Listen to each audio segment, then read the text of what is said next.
O Senhor esteja convosco. Ele está no meio de nós. Proclamação do Evangelho de Jesus Cristo segundo Lucas. Glória a vós, Senhor.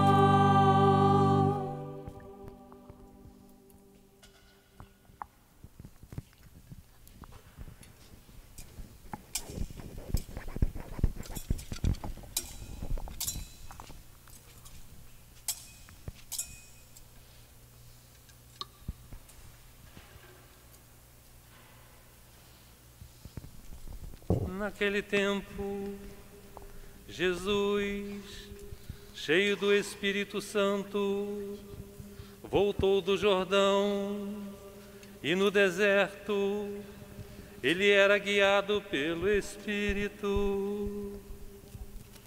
Ali foi tentado pelo diabo durante 40 dias. Não comeu nada naqueles dias e depois disso sentiu fome. O diabo disse então a Jesus: se és filho de Deus, manda que esta pedra se mude em pão. Jesus respondeu: a Escritura diz: não só de pão vive o homem. O diabo levou Jesus para o alto, mostrou-lhe por um instante todos os reinos do mundo e lhe disse: eu te darei todo este poder e toda a sua glória, porque tudo isso foi entregue a mim e posso dá-lo a quem eu quiser. Portanto, se te prostrares diante de mim em adoração, tudo isso será teu. Jesus respondeu: a Escritura diz: adorarás o Senhor teu Deus e só a Ele servirás. Depois o diabo levou Jesus a Jerusalém, colocou-o sobre a parte mais alta do templo e lhe disse: se és filho de Deus, atira-te daqui abaixo, porque a Escritura diz: Deus ordenará aos seus anjos a teu respeito, que te guardem com cuidado. E mais ainda, eles te levarão nas mãos, para que não tropeces em alguma pedra.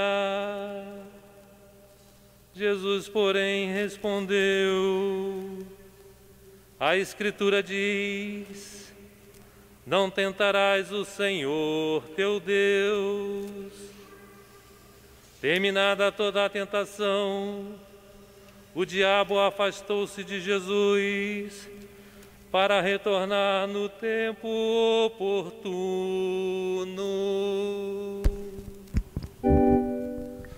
Palavra da salvação. Glória a vós, Senhor.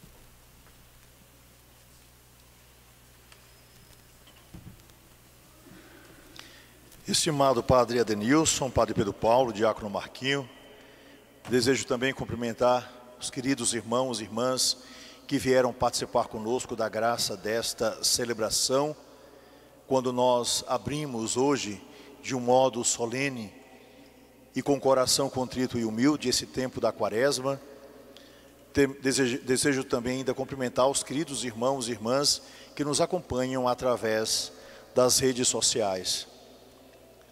A igreja é mãe, e como mãe, ela sempre manifesta aos seus filhos o melhor para que eles cresçam, para que eles entendam a alegria daquilo que Deus revela, e de um modo especial, para que esse crescimento que é pessoal se torne igualmente coletivo.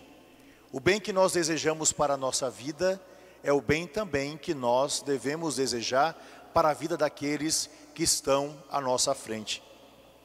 Ora, meus irmãos e minhas irmãs, essa quarta-feira de cinzas abre os nossos olhos para as realidades do céu, para a realidade daquilo que nós somos e para a realidade que nós somos capazes de enxergar no irmão que está à nossa frente.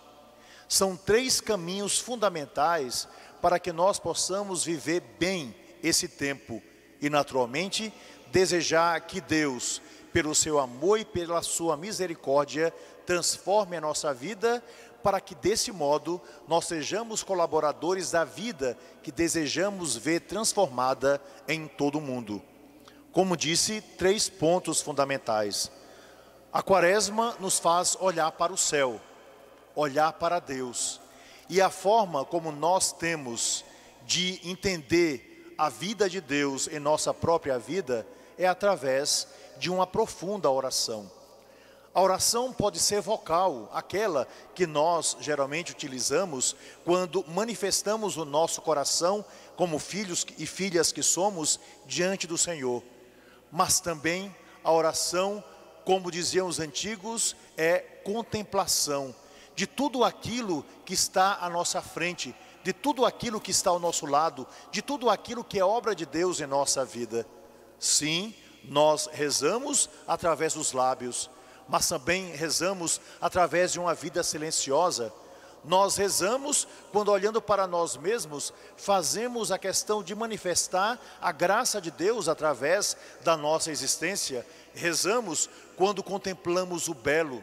Rezamos quando a nossa vida se torna um constante hino de louvor à glória de Deus. Portanto, a quaresma é um convite a uma oração grande, aberta, uma oração contemplativa, uma oração de contato íntimo com aquele que é o Pai de nós todos, com aquele que é nosso Senhor, com aquele que pela força do Espírito Santo nos fez conhecer Jesus Cristo, e o Senhor nos ensinou tudo aquilo que precisávamos conhecer para chegarmos ao reino definitivo. Mas também, esse período da quaresma é um momento crucial para que nós olhemos para nós mesmos. Ora, meus irmãos e minhas irmãs, daí a quaresma nos sugere uma profunda penitência e também um belo jejum, para que nós, enxergando quem nós somos, possamos naturalmente deixar de lado aquilo que não é de Deus e buscar o tempo todo encher o nosso coração das maravilhas que Ele nos revela a cada instante, quando estamos atentos à sua obra. O apóstolo Paulo, na primeira leitura, nos disse: reconciliai-vos com Deus. É um convite novo para que nós sejamos capazes não apenas de melhorar pela aparência, mas uma verdadeira conversão. E nós sabemos que converter-se significa voltar-se o tempo todo para Deus. Converter significa deixar um caminho para retornar àquilo que é fundamental. Converter significa fazer uma grande curva para enxergar o essencial em nossa vida. E naturalmente, o essencial em nossa existência é o Senhor em sua obra.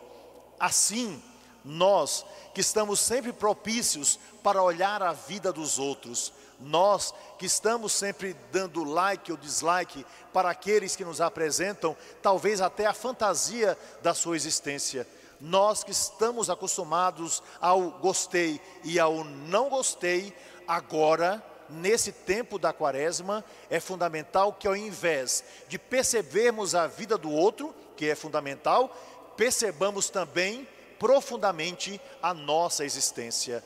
Deus nos pede pela boca do apóstolo: reconciliem-se.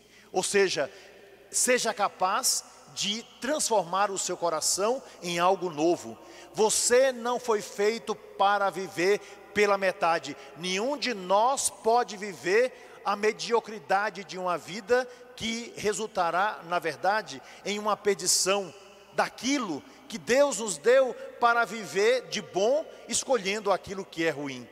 Deus nos pede o novo. Essa é a graça de nós olharmos para nós mesmos. E esse período da quaresma é um período de esvaziamento. E eu diria até que quaresma é um período de morte. Ou seja, morremos para o homem velho para renascermos para um homem novo. É uma caminhada que nos levará ao Calvário.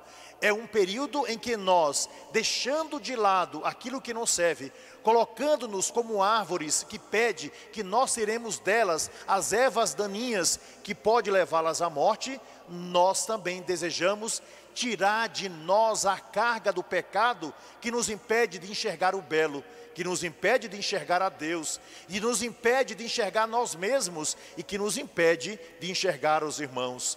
Jejuar significa tirar algo da nossa existência, aprender a dizer não àquilo que talvez seja excesso. Jejuamos sim pelo alimento, mas também devemos jejuar por um coração duro, que assim se tornou porque comemos tanto do mal que o mundo nos oferece, que deixamos de manifestar aos irmãos o bem que deve chegar a todos. Quaresma, meus irmãos, também, nesse tripé, é o tempo de nós olharmos o irmão. E nós fazemos isso através da caridade que se presta, através do bem que realizamos na vida do outro. E o bem não é apenas darmos uma esmola, é darmos um bom dia, é termos a capacidade de perdoar quem está à nossa frente. O bem que nós damos e a caridade que nós praticamos é aquela em que a nossa vida verdadeiramente se transforma em um projeto de Deus. E esse projeto de Deus faz com que nós lancemos para fora aquilo que é de Deus. Afinal de contas, como eu repito sempre, a gente só dá aquilo que a gente tem. E o outro é capaz de perceber o tesouro que nós estamos dando para esse mundo. Naturalmente é fácil dar um tesouro para os que estão perto de nós, para os que amamos, mas Deus nos pede um pouco mais. O cristão é aquele que deseja enxergar além da montanha. O cristão é aquele que deseja ir além da obrigação. O cristão é de tal modo livre que manifesta a beleza de Deus através do bem que deseja constantemente realizar na vida dos irmãos. Então, a quaresma nos pede exatamente isso, que nós sejamos caridosos. E o bem que nós realizamos para os outros é inegavelmente também o bem que nós realizamos em nossa vida, porque à medida em que somos bons com os outros, nós percebemos um coração que se deixou transformar pela força do amor, pela força daquele que verdadeiramente é bom. E como nos disse Jesus, só Deus é bom. Meus irmãos e minhas irmãs, eu gostaria de dizer uma coisa para vocês com a sinceridade do meu coração. Eu estou vivendo a quarta-feira de cinzas desde o dia 15 de fevereiro. Hoje, é verdade, vou receber como vocês cinza na testa para recordar a fragilidade da nossa existência, para que nós percebamos que tudo aquilo que desejamos de triunfo é uma grande fantasia, e que nós podemos construir uma grande mentira ao longo da nossa vida. Deus nos coloca a realidade, e a realidade é bela, mas a realidade também pode ser profundamente crua. Quando disse que comecei a minha quaresma no dia 15 de fevereiro, porque recebi não cinzas na testa, mas percebi que eu precisava receber cinzas nos pés, quando pisei as lamas dessa cidade, junto com tantas outras pessoas. Fomos marcados definitivamente por um tempo que deve abrir os nossos olhos e o nosso coração. E aliás, aquilo que nós estamos vivendo diz perfeitamente o que é quaresma. E nenhum de nós, seja petropolitano ou não, precisa ter consciência desse sinal visível que nos foi dado, mesmo que seja uma calamidade.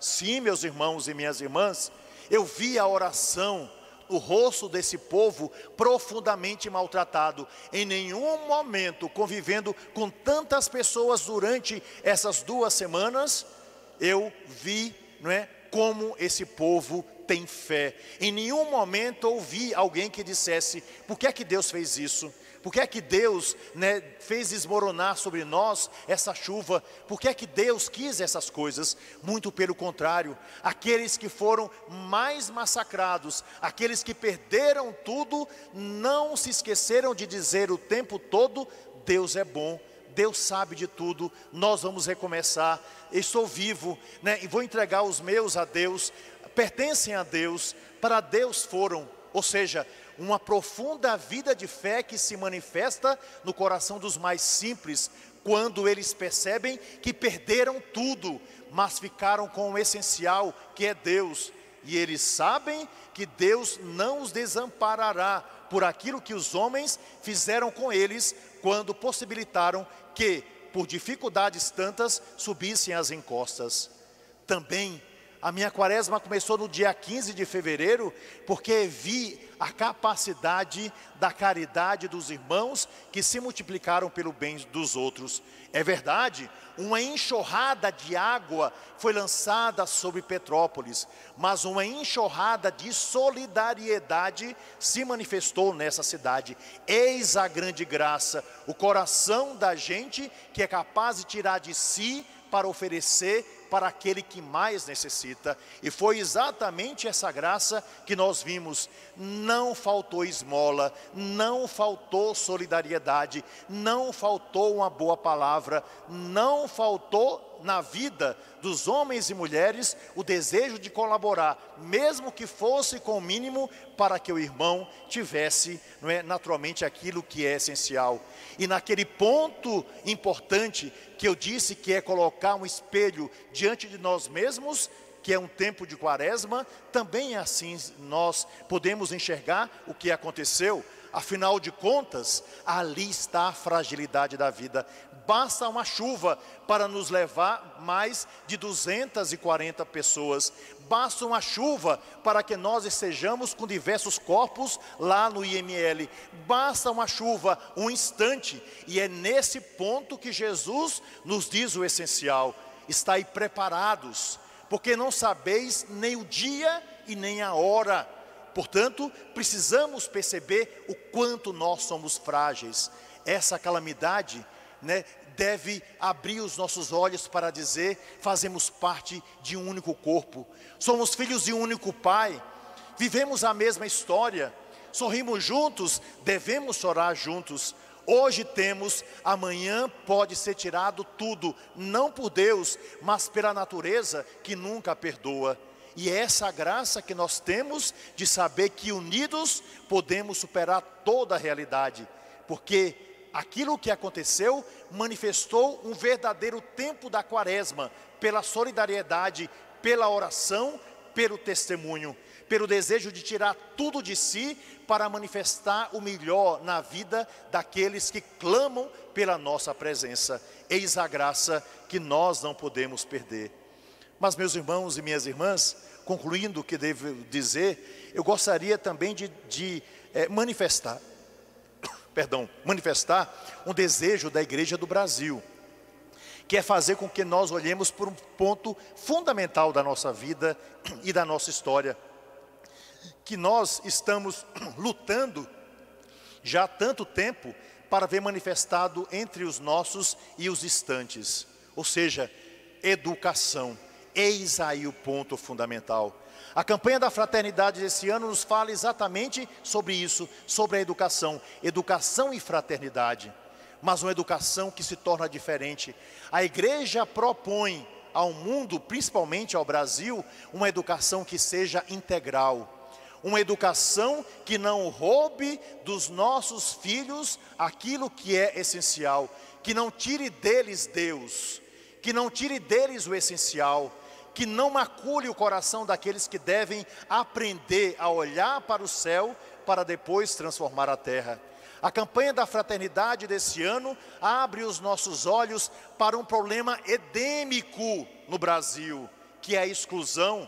E a exclusão começa quando não damos aos nossos uma educação de qualidade, quando proibimos o outro de conhecer, quando fechamos os nossos olhos diante de uma sociedade que impõe a homens e mulheres, por não lhes dar condições de vida, aquilo que tantas vezes faz com que eles, sem condições, cheguem aos penhascos e depois à morte. Uma educação integral significa preparar os jovens para o conhecimento de Deus, das realidades, do homem, e enxergando, portanto, através de tudo isso, de que Deus não nos colocou nesse mundo para sermos adversários, mas para sermos irmãos.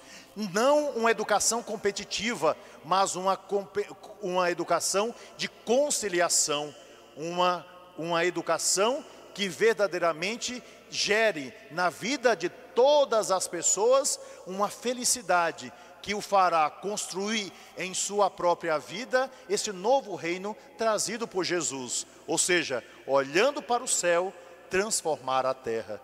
Assim, que cada um de nós viva esse tempo com profundidade.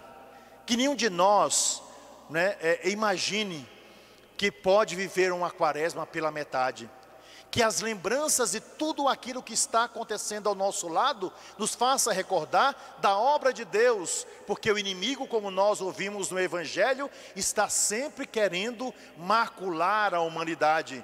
E quando ele não vem pessoalmente, ele manda ministros que matam, que sufocam, que geram guerras, que geram mortes, que não têm a capacidade de ir lá botar o próprio rosto para ser combativo diante daqueles que ele imagina como inimigo, mas manda os outros. E depois apenas vão oferecer lenços para mães que perderão seus filhos, para pais que perderão seus familiares, e para um mundo que já está tão desorganizado pela competitividade, e gerará ainda mais morte no coração de uma humanidade que pede vida, porque o que nós queremos, sinceramente, o que nós, povo, deseja, são as coisas mais simples, porque são elas que nos alegram, que nos fortalecem e que nos fazem viver como irmãos. Assim, que essa quaresma abra os nossos olhos numa perspectiva de Páscoa, sabendo que para lá chegar temos que passar pelo Calvário, e talvez é exatamente nele onde nós estamos nesse momento. E o Calvário para nós não é fictício, está diante dos nossos olhos. Esse Calvário de cruz, esse Calvário que desceu, esse Calvário que gerou a morte, mas esse Calvário que pede a nossa participação de todos, para que a ressurreição aconteça diante dos nossos olhos. Que o Senhor nos dê a capacidade de enxergar esse novo tempo, e que a quaresma não seja mais um tempinho apenas para que eu realize pequenas coisas, mas um tempo de conversão, porque é disso que nós precisamos se queremos transformar o mundo em que vivemos e se quisermos caminhar verdadeiramente para Deus através do seu projeto. Perdoe-me, hoje é um dia especial, só vou concluir contando uma história, já que falamos sobre educação. E uma história que também fala de penitência. Então, se alguém conhece, perdoe-me, mas é que eu lembrei nesse momento. Existia uma professora chamada Rosa, e os meninos chamavam de professora Rosinha. Ela saía da cidade onde ela morava, no litoral, e andava diariamente 1h30 de ônibus para educar criancinhas que viviam numa região bem distante ali do centro da cidade. Pois bem, essa professora aniversariou, e os meninos e as meninas resolveram presentear a professora. Mas como eles eram muito pobres e viviam numa região muito distante, eles não podiam comprar presentes comuns. Então, entre eles, na simplicidade do coração daquelas crianças, eles resolveram escolher presentes que a natureza dava para entregar à professora. Chegou o dia. E dentre todos os alunos que gostavam daquela professora, tinha um de 8 anos de idade que gostava mais do que todos. Esse menino amava aquela professora porque ele via naquela professora um carinho que ele não tinha de ninguém. E a observava como se fosse uma verdadeira mãe. No dia do aniversário, lá estavam todos os garotos e garotas. E quando a professora Rosinha chegou, foi aquela festa, abraços e abraços, e cada um resolveu dar o presente. Uma garotinha deu para a professora Rosinha uma rosa, de cor rosa, porque dizia que a bochecha da professora era rosa, e a professora ficou contente. Um outro fez um barquinho de papel e entregou, e a professora ficou profundamente feliz. O outro encontrou uma pedrinha no caminho que achou bonita e também presenteou a professora. E assim, todos eles foram dando um presente. Até que a professora procurou, aquele garotinho que ela sabia que gostava tanto dela, mas ele não estava presente. E ela imaginou que ele estivesse doente. Pois bem, o dia transcorreu. E quando já estava perto do almoço, quando as aulas estavam terminando, finalmente aquele garoto chegou ali na sala de aula, totalmente suado, queimado pelo sol e visivelmente cansado. E finalmente, ofegante, disse: professora, desculpe-me, mas eu fui lá pegar o seu presente, e aqui está o seu presente. E quando a professora recebeu nas mãos, era uma concha linda, uma concha de praia, a mais bela concha que ela já tinha visto na vida. E ela agradeceu àquele garoto dizendo: muito obrigado pelo presente, eu nunca recebi uma conchinha tão bonita como essa. E ela perguntou ao garoto: mas onde você foi pegar essa conchinha? E ele disse: ah, professora, eu fui lá na praia e consegui pegar a conchinha. E a professora disse: na praia? Mas a praia mais próxima daqui fica a 7 quilômetros. E ele disse: sim, eu fui e voltei. E ela disse: mas você andou 14 quilômetros? E o garoto disse para a professora: sim, professora, porque o cansaço também faz parte do presente. Quaresma é isso. Não é uma brincadeira, é prática de vida. Que cada um de nós, durante esse período, tenha a capacidade de caminhar, parar e certamente retornar para encontrarmos no coração de Deus as respostas que queremos, mas principalmente as respostas que Ele deseja nos dar. Que assim seja.